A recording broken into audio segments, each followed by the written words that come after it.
Welcome to the Lifestyle First podcast, discussing lifestyle medicine and making self-care as easy as 1, 2, 3. One question, 2 research reviews, and 3 actionable health tips, all centered around the Lifestyle First method, your blueprint for the 10 key routes of optimal health and happiness. And now your host, lifestyle medicine physician and coach, Dr. Alka Patel. Hello and welcome to Season 5, Episode 6.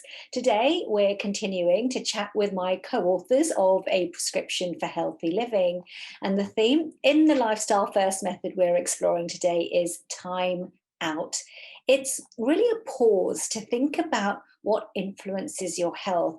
And it's important to take some time out for some thinking space about this, because our health decisions are not only affected by our internal environments, our thoughts, our beliefs, our feelings, but also influenced by our external environments and our circumstances, what we call the social determinants of health.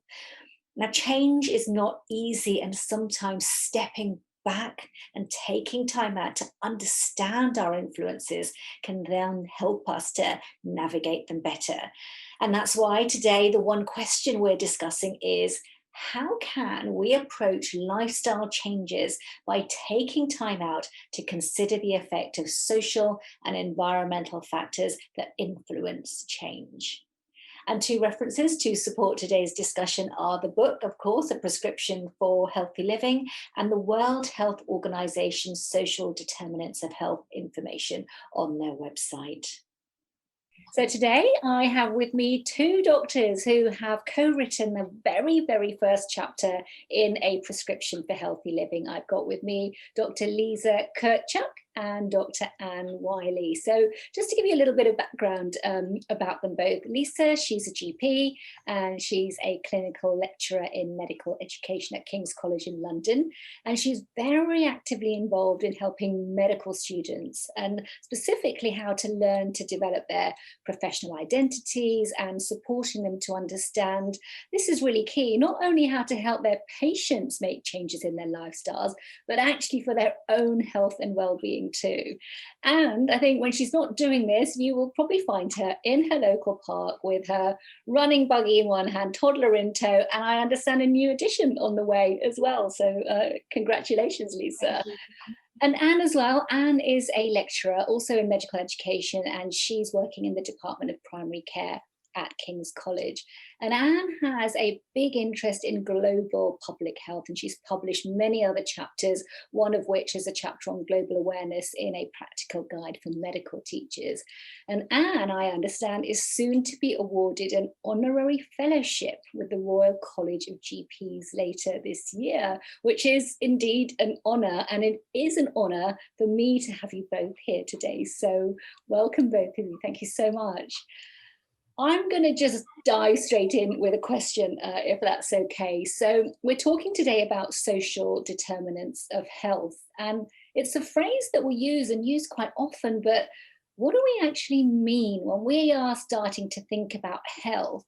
What factors do influence our health, and why do you think that is? Can I start with you, Liz? Yeah, hi. So I think that there's a temptation often to think about the health of our patients in a very 2-dimensional way. So thinking about genetic predisposition and their individual lifestyle decisions and lifestyle factors. And actually, we know there's a really strong evidence base that the health outcomes for individuals are heavily influenced by a lot of factors that are outside of their control to do with social and environmental backgrounds that they have. So, for example, a strong one being socioeconomic deprivation. So actually, we can't just look at these issues through a simple biomedical lens. We need to think about it more broadly. I think we also have a responsibility to as well, because I think putting the onus on the individual to make those changes that are actually pretty insurmountable for many people is actually, it's not going to achieve anything, and it really isn't particularly fair on the individual either. So we need to think about the much broader system and think about it much more holistically. So there are multiple factors, but I think probably some of the most striking ones are going to the level of income in within a household, access to good education, access to healthcare. I mean, we're lucky to have a universal healthcare system here, but there's still issues around accessing it, and certainly globally that isn't the case. Thinking about the physical environment as well. So are there open green spaces where people can actually get physical activity? Are there high levels of air pollution? Do you have high levels of UV exposure, particularly if you have a job that is a manual job where you're actually out in the sun all day long? Things like access to clean water, which thankfully isn't an issue for our country, but is an issue elsewhere. And then also thinking about the working environment, so the kind of hours, the degree of autonomy individuals have, risks that they may face within the working environment, and then thinking about, I guess, the family unit. How does that impact on the family unit? Because a lot of these problems are really rooted in early childhood. You've got two parents perhaps working really long hours. How available are they going to be preparing freshly made food? How are we going to educate the next generation and make sure that there's a real transgenerational issue there as well? So I think that, for me, just kind of, it's just touching on some of the things that we need to think about, and the fact that we can't, like I said, go with just a biomedical lens when we're thinking about these problems. And I'm sure that Anne will come in to kind of comment on that. Yeah, definitely. I think those are great. I think it's what you've highlighted is the breadth of factors that have an influence. And I think what I'd really love to know is a little bit about that sort of your global experience. So if we sort of take things sort of wider, I mean, certainly the pandemic now is showing us our sort of interconnectedness, isn't it? What are the other sort of maybe lesser known factors, and perhaps sort of with some of your more global experience, what do you think? Well, I mean, as Lisa's already said, actually access to the resources we need for a good life is denied to many people, and for a whole series of issues around that, conflict, water security, food security, all those things. And people who have been perhaps living well, but 2 or 3 generations ago, they were living well, but now the climate change and everything else is impacting on them. So if you fly over Africa, for example, the equatorial belt, as you go north, you see more and more desertification. So the whole area that is useful to the population in Africa is shrinking. And that adds to conflict and issues on water security and food security. We're probably more aware of it in Latin America, particularly in Brazil. But it does mean that these social issues, social environmental issues, and the determinants of health are really relevant for more of the population than they're not. So yes, we live in quite a privileged society here in the UK and in many other high income countries. But even there, we see people perhaps who've arrived here, refugees who have little or no knowledge of our language, of our health structure, and they live in suboptimal conditions, and we're very aware of that at the moment in the UK. The COVID pandemic has highlighted significant inequalities and lack of opportunities. And the essence of health promotion, the Ottawa Charter in '86, was about helping people have the healthy choice as the easy choice. And that involves policies, reinvestment in local communities, all those kind of things. So, nobody can be on their own and say, I'm healthy and it's my decision. We're healthy because we're quite privileged. We've got education, we've got health literacy, we've got resource, we've got income. All those things are making us able to live a healthy life. But surrounding us, there are many people who can't, both locally and globally. Oh, gosh, great points. I guess change is hard, isn't it? And change takes time. And I think what you've described with those changes needed in policy and environment take time.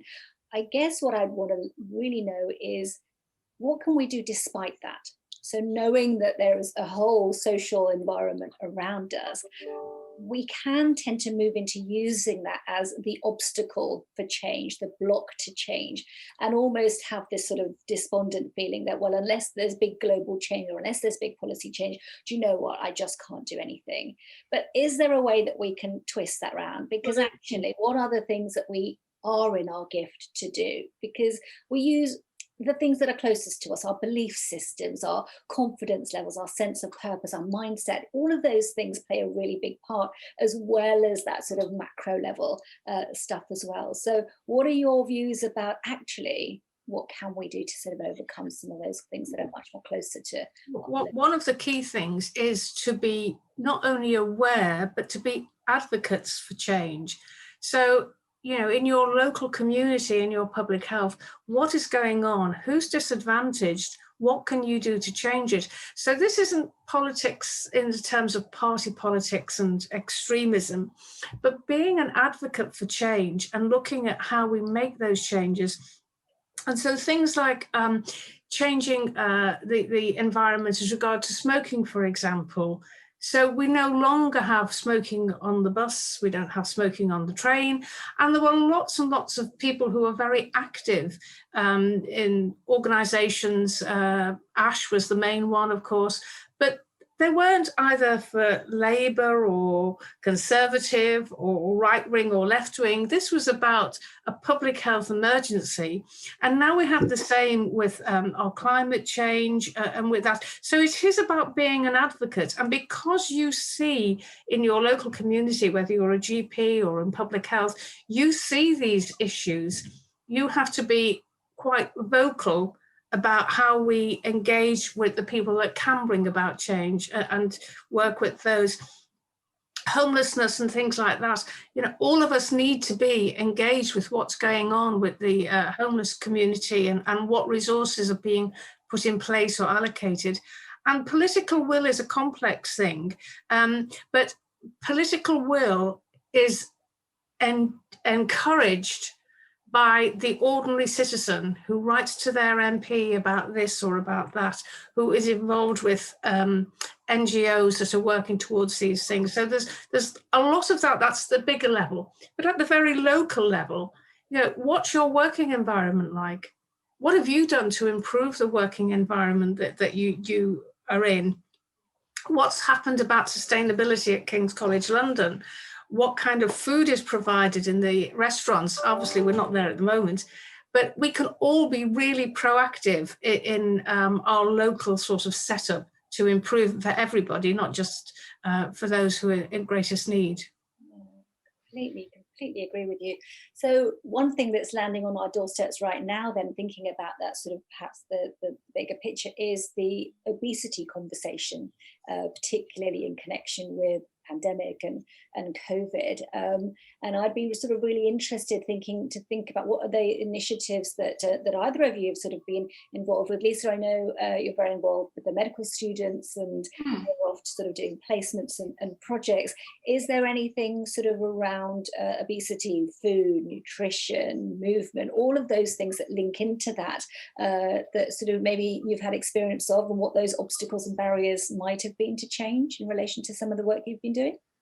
Yeah, so I think that follows on really nicely from what Anne was just talking about, which is about changes at multiple levels. And I think that I would just go kind of back to the very individual level, that although we know there are these broader factors, and you were saying it can feel really overwhelming, actually the kind of the therapeutic relationship between the GP and the patient is still really powerful. So we still need to have the tools to feel empowered as clinicians to bring that into the conversation. So we know that brief interventions in primary care can be really impactful. And I was really surprised to learn about the impact of the GP bringing up smoking cessation, for example, with a patient, that despite all the other supports that you need in place, that's still quite a powerful intervention. And actually it was quite humbling, because I think as GPs we can sometimes feel quite demoralized and think that our individual impact for the patient can be quite minimal, that we're up against all these wider political issues. So I think that's still important, and we are teaching our medical students some kind of behavior change approaches and thinking about motivational interviewing and giving them those skills that certainly I don't remember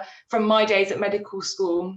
And then thinking about the kind of scaling that up a little bit, I think GP practices are really well placed to kind of know their population, know what the demographics are, have an advocacy role, because we do have currency, I guess, politically and socially, and to think about how we can make changes within our environments. So you were mentioning about medical students. Anne and I do run a part of our program. So I teach second year medical students who spend a day a week in general practice over the course of the year. So they really have that opportunity to kind of become part of the practice, engage with what's going on, understand the local population. And we task them with something called an active practice assignment, where they have to put in place an intervention that aims to increase physical activity amongst either staff or patients or both. So we know that obviously with obesity, it's more about caloric intake than physical activity, but these factors do come hand in hand. We've been quite flexible with our students. We had one lovely intervention that one group put in, whereby they made links to the local market, and where patients perhaps wanted to give a gift to the staff, which is often calorie-rich chocolates, which is lovely and everyone really enjoys it. Actually, they replaced that by introducing the idea of a fruit bowl. So they would have a fruit bowl out as a bit of an exemplar, and they made those links to the local marketplace. That was lovely for the sense of local sustainability and supporting local business as well. And even though it wasn't directly linked to physical activity, we thought it was an excellent initiative. So when we're thinking about the sorts of barriers that the students have to consider and the sorts of difficulties they run into when they're trying to implement these projects, they have to think about the population. They have to think about, for example, what's their income like. So if you're going to signpost them to some very flashy local yoga studios where you have to pay £10 a class, that's not going to be sustainable, and that's not going to serve the most needy in that population. Thinking about whether there could be kind of ethnic factors, cultural factors that might pose barriers, maybe thinking about going out into those communities rather than bringing them in. And of course, now with COVID, with so little face-to-face contact going on, the students have really impressed us, haven't they, Anne, with kind of their tenacity. They've really looked broadly. They've thought about social media platforms. They've thought about how they can reach out to patients, how they can create that connectivity that we really, really need. And I think that addresses other issues around isolation and community as well. So I think they're doing a really good job in thinking outside of the box, which is what we really need them to do at the moment. And I think for me, the sort of personal pitfalls when I've been treating patients is, you have to really understand that patient's lifestyle, understand what their motivations are, and understand where they are in terms of readiness for change. And it's a lot of listening before you can actually start to think about supporting them and working collaboratively with them to think about some achievable and sustainable goals. Often small sustainable goals are going to be much more effective than something much, much bigger. And I think in general practice, we're very lucky that we're often able to build upon a long-term relationship of trust with our patients. We do have an understanding of their wider context. We've also got the time to revisit it. It doesn't all need to be done in one consultation. And I know, obviously, in general practice, we're feeling increasingly burdened with other things that we need to be dealing with. And this is not always going to feel like a priority, but actually it can be small references and acknowledgements and nods towards it over a period of time that can be really, really effective, rather than having to do a sort of really lengthy half-hour consultation, which is just not realistic in the current environments in which we work. So I know I haven't talked very, very specifically about obesity, and I can do, but that was just kind of the bigger picture, really. Yeah, no, that's really helpful. One thing you did mention there was about readiness to change, and I think that's really important to understand. Maybe Anne, if you've got some tips here, because there are so many models of behaviour change and readiness to change and measurements and scales, but at a very, very simplistic level, how do we know whether the person in front of us, or even us ourselves, are ready to engage in a little bit more behavioural activation that takes us to the next stage of changing the things in our lifestyle that we know, as you said, Liza, that ripple effect, start small, build it up, it's going to make a difference. Can you just talk us through perhaps maybe your favourite models of change? Well, the main thing is that, medical education is research-based, and we've led the way really with some of the approaches in the clinical context of behaviour change. And we've been working as well with our colleagues in Greece who have a particular obesity problem and very little income in terms of national income in terms of managing people with diabetes. So we've used similar models, and we look at asking permission for the patient to tell us about their concerns about their weight or what's brought them here today. And it may be there's a campaign about sugar tax, or a campaign about having a healthy diet, which we're all just hearing about these days because of January and veganism. And veganism isn't necessarily healthy, but so patients have come and they're often ready to listen, or they might say things like, no one's ever raised that with me before. So you start with what we call the acts, and we ask them permission to talk about it. And then we can ask them about what a typical diet is. So we might know a little bit about their community and their ethnicity, and we've seen them before. But when they start telling us about their patterns of eating, their diet, what's the normal day looking like, you start to pick up ideas, but so do they. As they convey it to you, they're beginning to see that actually, yeah, I have biscuits 3 or 4 times a day, actually. That's not a good thing, is it? And I'm just doing it automatically. And then we look at any special diets that they might be on, whether it's been prescribed, if they're celiac or something, or it's a cultural diet. And then we look at whether they're actually ready to change and how they'd like to do that. So usually we talk about action planning and goal setting and how they're going to do that. So the stages of change model is another one as well, where we look at the contemplation. I know I'm overweight. I know I need to do something, but I'm a bit stuck. So then we start inviting them to tell us a little bit more, and we can then tell them a little bit more about what they've told us and how it fits together. There's something called the 6 A's, which is a very global approach, because North America, Australia, and most of Europe use it now as well in the clinical setting.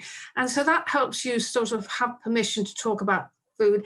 And in our settings with our students, we would say, go onto the NHS website and talk them through some of those links, so that they know that when they go home, they can see them again and revisit them on their smartphone or whatever. They won't necessarily all have computers, but it's there for them to see. And then looking at a review. So if you help them set realistic goals, maybe the first realistic goal is just to record a food diary and to get to grips with what they're really consuming, rather than saying, oh, I just have a healthy diet, or I haven't got time, but actually start to think about it. So the students are learning from an evidence base, and they're learning in a pedagogical evidence base as well. And because they're doing that in second year, they do it in other years as well. The GPs involved are also being refreshed and updating themselves on how these approaches work. So we're doing a lot really to help students become aware of what they can do in a clinical context and how patients could possibly change. And there is more choice today. It's not always the easy choice or the affordable choice, but there is more choice. And helping people to read a label. If you're going to buy processed food, what's in it, to really look at those labels, and can you buy any fresh food instead? And it's not always easy, but a lot of parts of Southeast London have really good like food markets and grocery stores that are really good, and very diverse food. So it is about harnessing in what's possible. Yeah, and I think that's exactly what I was coming to. Is I think what you've highlighted is what is possible, even in that short intervention, that interaction. There's always a possibility of listening well, taking on board what you've heard, and really sort of setting a seed down for that next best step, not creating the whole plan, not going the whole mile, but what is that next best step, and keeping it really simple, whether the next best step is just visiting the local food market, or the next best step is, yes, I'm going to buy myself a beautiful book that I'm going to use for my food diary, and enjoying that experience. And now, here is your lifestyle first prescription. Your 3 activating actions to take you from knowing to doing. I'd love to, if you can, between you, to give us maybe 3 actions that people listening today can take. Who wants to kick off? So I think for me, it's, despite the importance of the awareness of the much wider policy implications that influence people's decisions, as it were, but they're health outcomes relating to what we consider lifestyle choices. Even within all of that big picture, as a clinician, I still think that you've got a lot of ability to make a change just by making a nod towards behavior change. So thinking, for example, around physical activity, and that actually that can have an impact. It's about being consistent, staying with the patient and working with them, that we can really have some positive outcomes, and to try and, I guess, hold on to that positivity and to kind of have the faith that it can make a difference for those individuals who are ready. And I think it's important to recognise that the individual does have to be ready. And do you want to contribute one? Yes, I was going to say that the evidence base for everything we do in lifestyle medicine type issues and addressing social determinants of health and environmental determinants of health, it's complex, and health promotion is complex, and it's not randomized controlled trials, because that doesn't work. So the evidence is complex, and it's sometimes called troublesome evidence. So it's how we harness that, but rigorously scrutinize it and also contribute to it. So if you sent a patient away after talking to them about their weight, have you got an appointment, a follow-up appointment? And have you recorded when they come back and they say, I did really well for 3 weeks and then the cat died?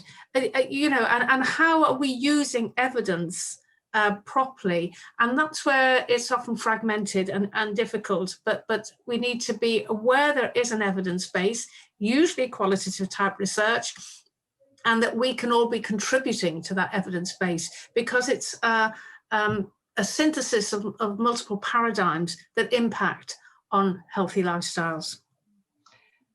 And if I were to give one more on a more personal level, particularly if we have any of our lovely medical students listening, because I think we will try and publicise this podcast for them. It's really, for me personally, I've had to be quite brave about reflecting upon who I am and what works for me, and to explore the areas in which I kind of haven't been successful, and what's worked in the past and why. And actually, otherwise you just kind of repeat the same patterns and have the same pitfalls over and over. As an example, I've always really admired people who get up at 5:30 to do their workout for the day, and are really sort of driven by internal factors. And it's taken me a long time to accept that it's okay. I'm not a morning person. I exercise much better in the evening, and I need a lot of social networks to support me. And that's not a failing, that's just what works for me. So then I've been able to slowly kind of build that into my lifestyle over time. So that's just a personal example, but I think you do have to be quite challenging of yourself and quite reflective as well. And Anna, I don't know whether you wanted to add anything about your own personal experiences. I think there is something about being a little bit of a role model, because you can't really be sharing what's best practice and best behavior and then you're not a part of it. So there is something about having to really be able to demonstrate not details about your personal life, but just a little bit about how, you know, you do manage to do this. So at the moment, because the weather's been so bad and where I live, I've not been running at all, because it's absolutely flooded, it's muddy, it's everything else. However, I have got some other alternative arrangements for my sport and physical activity, so while we're in lockdown. So you can share little bits about how you've worked something out, or how someone in your close contact has worked something out because it's been difficult. Because, you know, we're not athletes, and we're not beautiful slim models or anything like that. So we are ordinary people making sense of this world. We just happen to have a lot of knowledge, a lot of motivation, and probably some experience, life experience and skills. So it's how we've share a little bit of the barriers we've come across, but then the solutions and what can work for other people. And certainly Lisa and I have shared over the last few weeks what we've done to keep ourselves physically active at home. And some of the students just wouldn't be able to do that. Some of our patients wouldn't be able to do that. But that's again because we've got certain privileges, if you like. And I'm sure that people who live in areas of deprivation wouldn't want to go out running at 5 o'clock in the evening in their local community in winter. It would be absolutely fine here if it wasn't flooded, but that's all. Oh, thank you for those. I think those are really sort of enlightening tips, actually. They're making me smile because there's actually, isn't there, quite a lot of evidence base about the physician, the doctor, and role modeling some of that behavior and actions. And, not to be that sort of perfect athlete, but, actually what we do does make a difference to what our patients do. And they pick up on those things as well. I remember I used to do a very early Sunday morning out of hours extended access surgery, and I decided I would go in my gym gear because straight after surgery I would go straight off to the gym. And what I noticed is that people started talking to me about that. Oh, going off to the gym, doc. And they then started coming in their gym gear because I was like, yeah, we're all awake early, let's crack on with the day. And that became a talking point, and it became a point of change for my patients as well.